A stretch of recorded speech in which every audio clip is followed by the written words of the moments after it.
I think there was much less weather in the report than I had expected. I thought weather was going to subtract something like 60,000, but with construction up 15,000, that doesn't seem to have happened.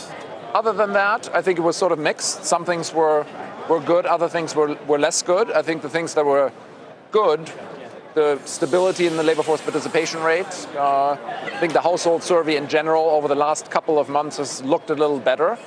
What was less good, I think, was the hours numbers haven't been so strong. But overall, I don't think it really means a major change in the outlook. Really? Most importantly, there was a general improvement in a lot of the data, and significantly there was an improvement in wages. Average hourly earnings have actually been trending up now for more than a year, and that's very important for top-line growth. That's very important for, of course, the Fed ultimately, but it's very critical that we get to see higher wages, and that's exactly what we got more of today.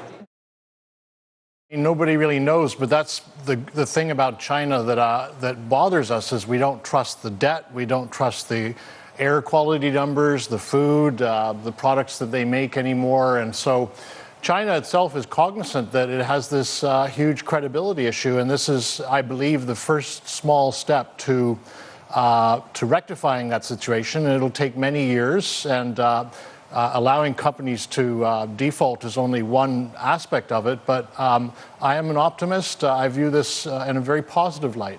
There's been a tremendous overhang on the banking shares because we don't know the level of this debt. And I'm sure a lot of it might default and won't be allowed to.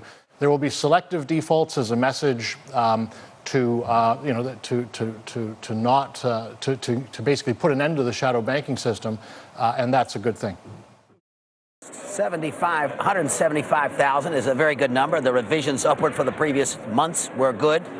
What I think we need to notice is the way the market acted on Tuesday and Thursday this week. They put on a % plus each day in the wake of all these difficulties in Crimea and in the Ukraine. A phenomenal performance for the week.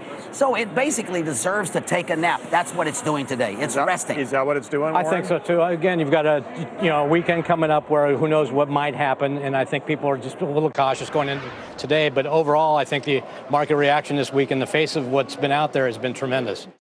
I've been saying for a while that I thought we were on the potential for a little breakout on the upside here, and it looks like we broke through some levels to push it there. And I think 1850 might be a support, and you might get this up to 1950 maybe if everything goes smoothly. Look at that, Bill, no question about it. Also, the impact on the European banks, who have lent 4 times as much. They've lent $3 trillion to emerging markets.